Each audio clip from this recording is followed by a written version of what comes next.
Hello, Terry. Going to do a cold start test on your carburetors. And before we do that, going to go over the care and feeding of the carburetors. First and foremost, fresh fuel, and make it a decent octane rating. Don't get any of that regular low octane stuff. Get you mid-grade or at least or super. Make sure you've got good octane and fresh fuel. Ethanol free is best if you can do it. But no matter what, keep the fuel fresh. Current standards say that the fuel goes bad in about 3 to 4 months. So be sure to keep fresh fuel in your ride. When you are tightening up the fuel fittings into the fuel lines to the float bowl covers, be sure to use 2 wrenches, one to stabilize the fitting in the float bowl and then the other to do the wrenching up here. Another thing that's going to be a handy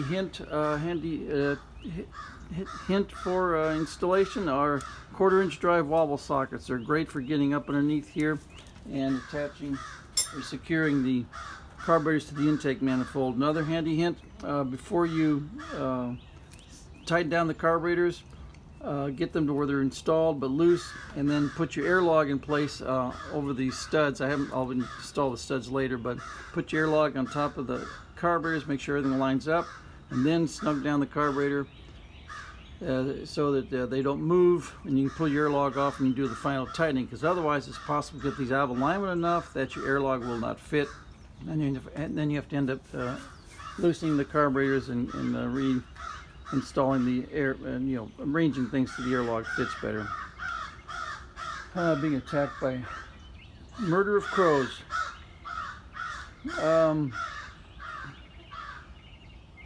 Let's see what else. We're going to cover a few things here. Tuning.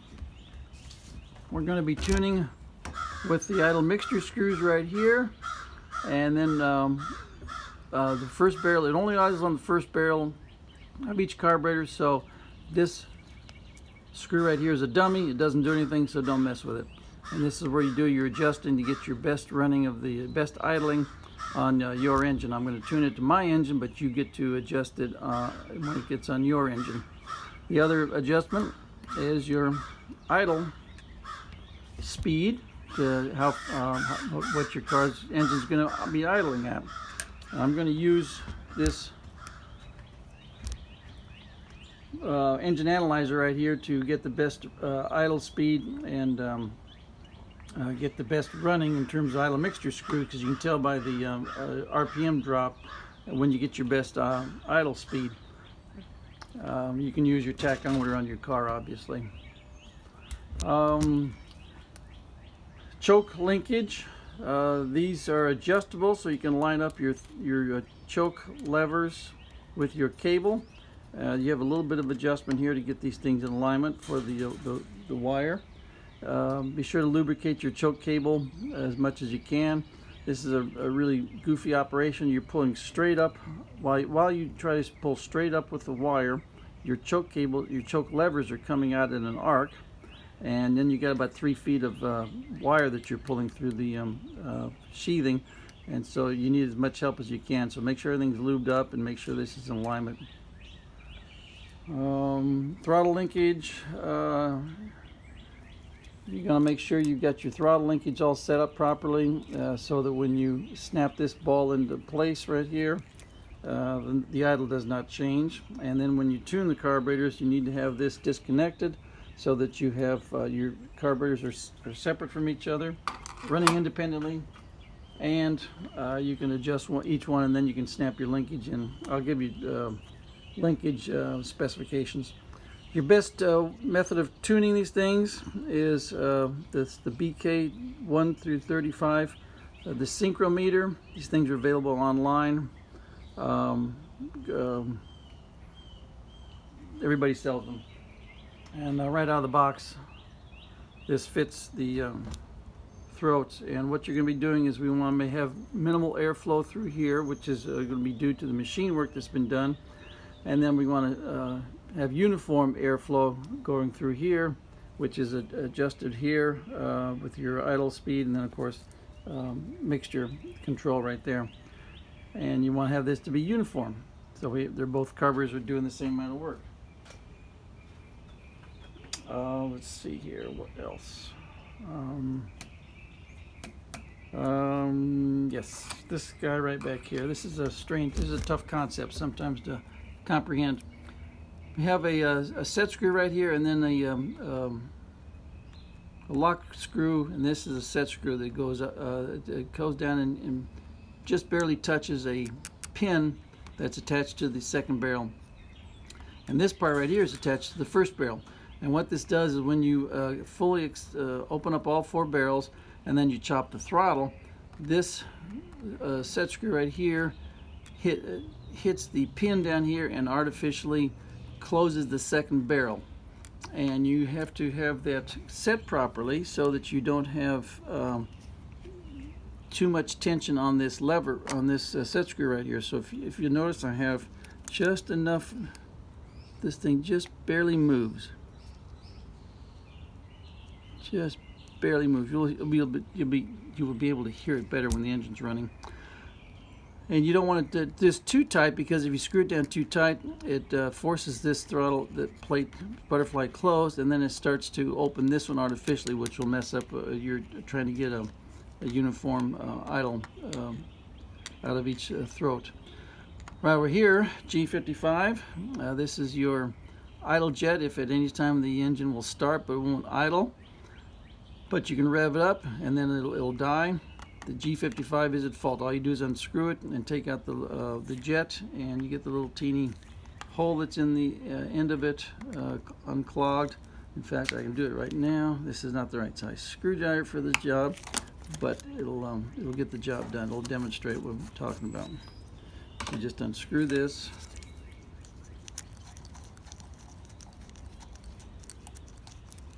And you can see we have a very tiny hole, and that's easily clogged with debris. If your fuel filter is not doing its job, get a little sludge, whatever, it's real easy to get clogged up and real easy to clean it out. So again, fresh fuel, decent octane, ethanol free if you can do it. And we snug this down. Again, that's not the right size screwdriver, but it was handy.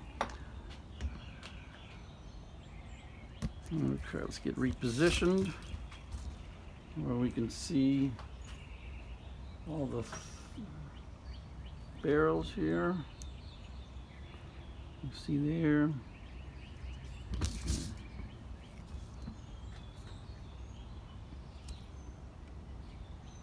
Okay, you can see there, you can see there. You can see there. Okay, I think we're ready to go. What I do is make sure you got fuel. Use your priming lever on your fuel pump. Make sure you got fuel in the carburetors. Give it a couple of pumps. Ignition on. Choke.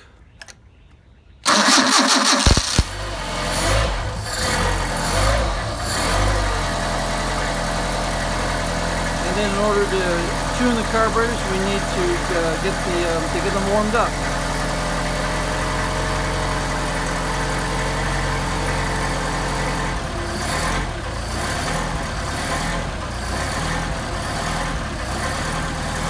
And you notice as I'm operating the choke, it's actually moving the throttle linkage. So your choke and fast idle are tied together, and when I say fast idle, all you're doing is moving the throttle as if you're pressing on the gas pedal.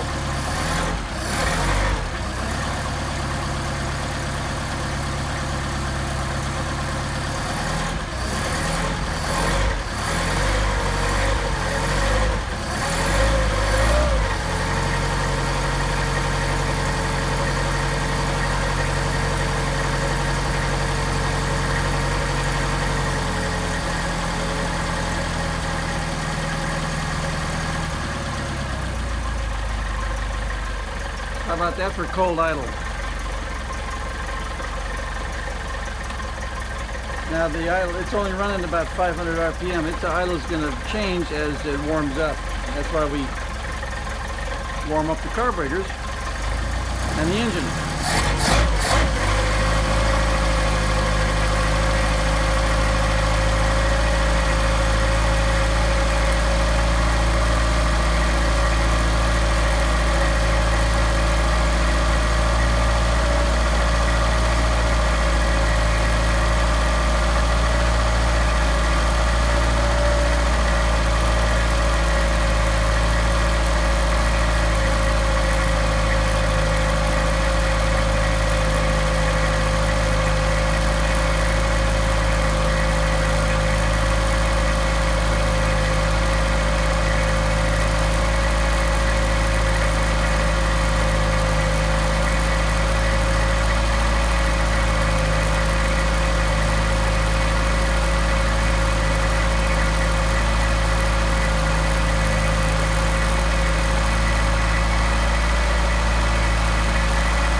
Yep.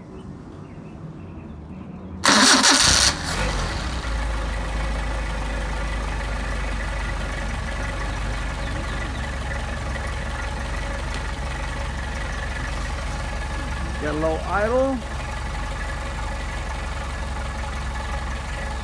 And we're going to set the idle up. It'll run around 550, maybe 600. So that's why it died. We need to get the idle up.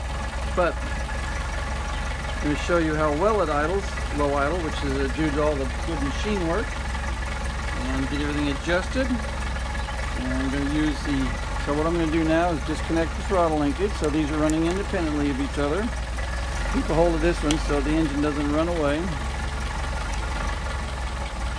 We're going to check our minimal airflow. We want minimal airflow through the second barrel of each carburetor. Minimal airflow, and we want uniform airflow through each of these throats here. This one's, I want them up to probably around 6 or 7 eventually. So there's 6 and there's 5. So come over here and adjust this one up.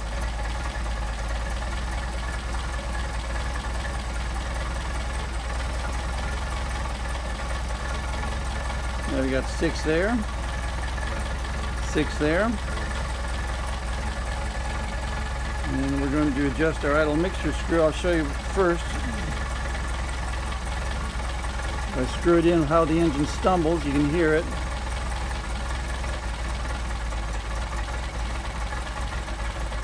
Starting to lose our engine. Now back it out where it sounds like it's running the best, and we can do that by watching our RPM. Here's our RPM right here. We're reading this scale of 400, 500, 600. So we want this thing to operate get the best idle.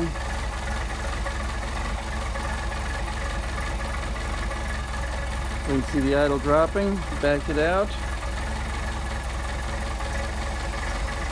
Picking up some idle. Started to drop a little bit as I screwed it out, and I'm screwing it back in to get back to the best idle. Same thing with the first barrel, first carburetor. Now we're losing idle, back it out. That's all there is to that. And then we will blip the throttle, make sure we don't have it too lean. If it backfires, it's lean.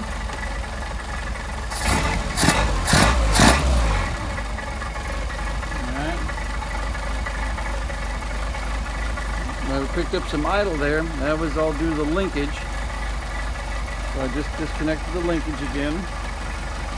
And we're going to get the RPM up and carburetor synchronized.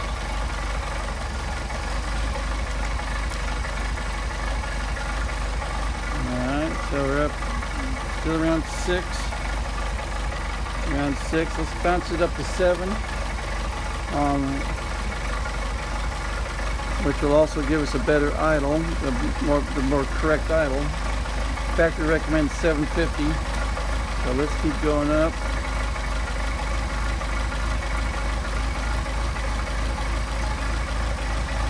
We're at we're not quite 700 yet.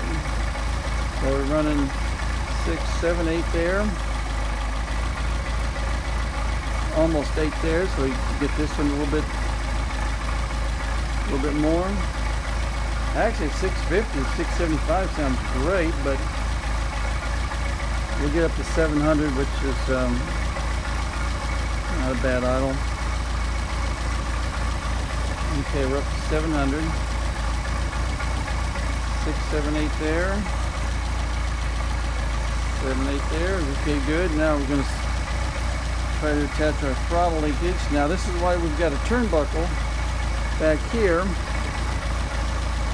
so we can adjust this in and out and get the best, snap this in place without changing the idle.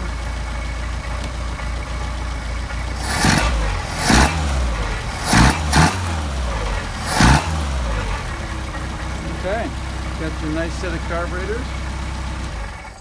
I'll do a hot start.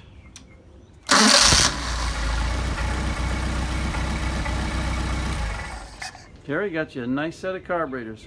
Remember, fresh fuel, decent octane, ethanol free if possible, and make sure it's clean fuel and your fuel filters are cleaned up and good and fresh. Thanks for your patience.